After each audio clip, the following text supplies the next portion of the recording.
रक्त ध्वज पढ़ रहे थे हम। इसका पहला अंक है और दूसरा सीन है, दूसरा दृश्य है। सारे के सारे आदिवासी बैठे हैं। गोविंद स्वामी जो आदिवासियों के मसीहा हैं वो उनके बीच में बैठे हैं और उनकी शंकाओं का, उनके सवालों का समाधान करते हैं। इसी क्रम में आदिवासी पूछते हैं कि आपको कैसे ज्ञान की प्राप्ति हुई। कल हमने देखा कि आपको कैसे ज्ञान की प्राप्ति हुई, हमें बताइए। तो बोलते हैं गोविंद स्वामी कि एक बार मैं बारिश आ रही थी तो भीग रहा था बारिश में, तो मैंने सोचा कि कहीं शरण ले लेता हूँ। मुझे एक मंदिर दिखाई दिया, मैं वहाँ चला गया। वहाँ पे पुजारी बाबा किताब बाँच रहे थे, मैं उनको सुन रहा था मंत्र मुग्ध सा। जब वो किताब बाँच कर रुके तो मैंने जो उन्होंने बोला वो ऐसे कैसे ही दोहरा दिया। क्या दोहरा दिया? देखो, राम लखन दोनों भैया मिलके जानकी खोजन चले हो लाल। बेंद्रा भालू के दर बल साजे भुई बेंद्रा न समाये हो लाल। कट कट रहाय मोर बेंद्रा भालू सागर के तीर में जाए हो लाल। काकर सत में मोर सागर नहा के तरते तरत बंधाए हो लाल। भगवान राम की कहानी। ये पुजारी मंदिर में बैठा बैठा गा रहा था। गोविंद स्वामी इस कहानी को सुनता है और जब स्वामी जी इस कहानी को ऐसे कैसे, इस कविता को ऐसे कैसे दोहरा देते हैं गदगद कंठ से, तो पुजारी खुश हो जाता है। कूरिया कहता है, स्वामी जी आपके कंठ में सरस्वती का वास है। यहाँ से देखो, कूरिया कहता है, स्वामी जी आपके कंठ में सरस्वती का वास है। दित्या पूछता है, फिर क्या हुआ स्वामी जी? कूरिया पूछता है, पुजारी ने क्या किया? सवाल है इनके। तो गोविंद स्वामी बताते हैं आंख खोलते हुए, कृपा गोविंद की। पुजारी बोला, तू गोविंदा? मैंने कहा, पाए लागू पुजारी बाबा, बरखा के कारण मैं यहाँ रुक गया था आपके मंदिर में। पुजारी ने पूछा, तू क्या पढ़ लिख लेता है, यानी तू पढ़ा लिखा है? क्यों? मैंने सिर हिला दिया। क्यों? और पूछा, नहीं मुझे नहीं आता पढ़ना लिखना, लेकिन पढ़ना लिखना चाहता हूं मैं। पुजारी ने पूछा, क्यों रे, क्या करेगा पढ़ लिख कर? क्या करेगा पढ़ लिख कर? क्यों पढ़ना लिखना चाहता है?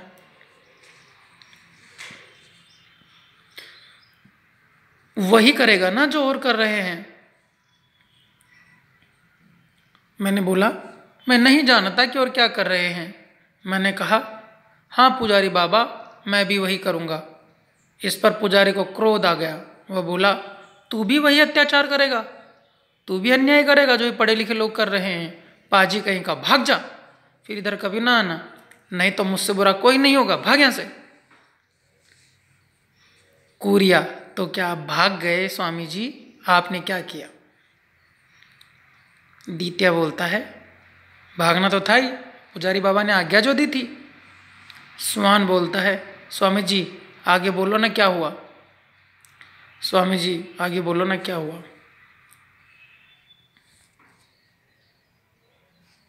आगे देखो। स्वामी जी मुस्कुराकर बोलते हैं, मैं वहीं डटा रहा शिला की माफिक, पत्थर की तरह। शिला की माफिक,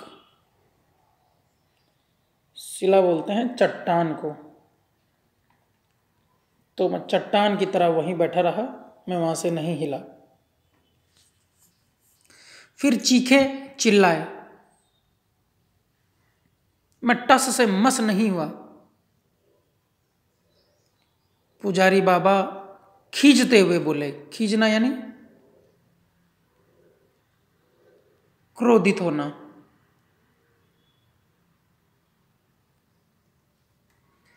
खींचना यानी क्रोधित होना।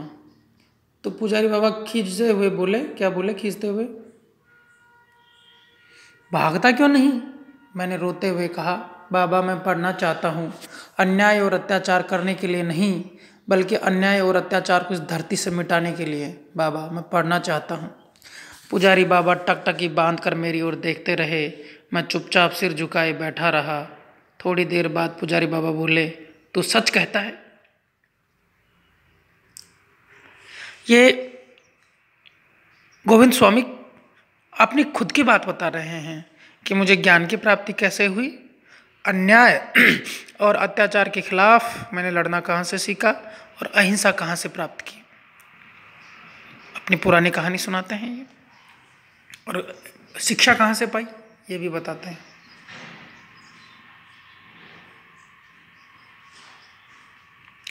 मैंने कंठ के हाथ लगाकर कहा, सच बाबा, एकदम सच। उनके चेहरे पर सुख दुख की बदली आकर ठहर गई।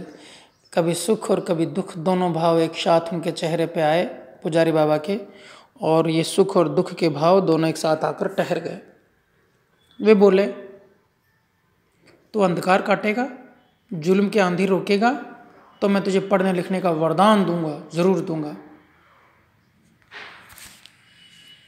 पहले के ज़माने में आज की तरह मोबाइल तो थे नहीं, किताबें थी नहीं, ज्ञान किससे लोगे आप, पढ़ना किससे सीखोगे? ज्ञान, शिक्षा, लोक व्यवहार का ज्ञान कहाँ से मिलेगा?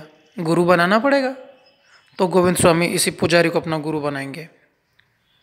आजकल तो मोबाइल ही गुरु है, या किताबों को गुरु बना लो, सारी एजुकेशन सारा ज्ञान ले सकते हो बिना गुरु के भी। लेकिन उस ज़माने में किसी व्यक्ति को गुरु बनाना ज़रूरी था। इसीलिए आप देखो, कबीर हो, चाहे तुलसी हो, चाहे जायसी हो, सबकी कविताओं में गुरु की अपार परंपरा और महिमा का वर्णन है। गुरु को गोविंद से भी बड़ा बताया गया है। फिर पुजारी ने पढ़ाया, हाँ, महादेव की मूर्ति की ओर, यहाँ से देखो, महादेव की मूर्ति की ओर इशारा करते हुए, तेरा दिया यह तावीज़। महादेव की मूर्ति को इशारा कर रहे हैं और महादेव को जैसे बोल रहे हैं, जैसे महादेव से बात कर रहे हैं वैसे बोलते हैं, तेरा दिया यह तावीज़ आज मैं तेरे इस नन्हे से हृदय पर बांध देता हूँ। मैं तेरे नन्हे के हृदय पर बांध देता हूँ, यानी भगवान महादेव तूने मुझे तावीज़ दिया था, आज मैं इस नन्हे से बच्चे यानी नन्हे के यानी गोविंद स्वामी के गले में बांध देता हूँ। तो इसकी रक्षा करना, इसको शक्ति देना, इसको बल देना। महादेव की मूर्ति की ओर इशारा करते हुए वो पुजारी गोविंद स्वामी के गले में वो ताबीज़ बांध देता है और बोलता है कि तेरा दिया हुआ ताबीज़, हे भगवान तूने मुझे ताबीज़ दिया था, मैं आज इसे गोविंद स्वामी के गले में डाल देता हूँ। आज से तू इसकी रक्षा करना, इसको बचाना, इसको शक्ति देना। और वो चुप हो जाते हैं। फिर द्वितीय पूछता है, क्या पुजारी ने पढ़ाया? सुवान, पुजारी को तो हम लोगों को पढ़ाने का निषेध है। फिर पूछते हैं उसको कि शास्त्रों में तो लिखा है कि पुजारी हम जैसे तथाकथित नीचे समझे जाने वाले लोगों को नहीं पढ़ाएंगे, तो क्या आपको पुजारी ने पढ़ाया शास्त्रों के विपरीत जाके? कुरिया, फिर भी उसने पढ़ाया। गोविंद स्वामी सोचते हुए, पुजारी बाबा बोलते हैं, पढ़ाऊंगा तो, पर तुझे रात में पढ़ने आना होगा, क्योंकि दिन में पुजारी को भी लोग पढ़ाने नहीं देंगे, तो तुझे रात में आना पड़ेगा पढ़ने के लिए। मैं मान गया। इस प्रकार पढ़ाई शुरू हुई। जब देखो जैसे चोरी कर रहे हूँ, एजुकेशन भी इस तरह से दी जा रही है, शिक्षा भी ऐसे दी जा रही है जैसे चोरी कर रहे हूँ। पढ़ाऊंगा तो, पर तुझे रात में पढ़ने आना होगा। मैं मान गया। इस प्रकार पढ़ाई शुरू हुई। जब तब पुजारी बाबा कह उठते थे, ये ढोल की आवाज़ सुन रहा है, ढोल की आवाज़ आने लगती है। जब तब पुजारी बाबा क्या बीच बीच में बोल उठते थे, कह उठते थे। क्या कह उठते थे? ये ढोल की आवाज़ सुन रहा है, ढोल की आवाज़ आने लगती थी। वे आ रहे हैं। कौन? शोषणकारी, अत्याचारी राजा के लोग। घोड़ों की टाप सुनाई पड़ रही है।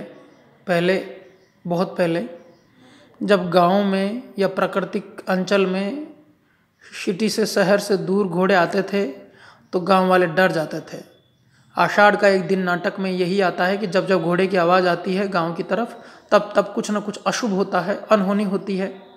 तो ये जब राज के घोड़े आते थे पहले के ज़माने में गांव की तरफ, तो लोगों को डर लगता था कि कुछ ना कुछ अनहोनी होने वाली है, गलत होने वाला है।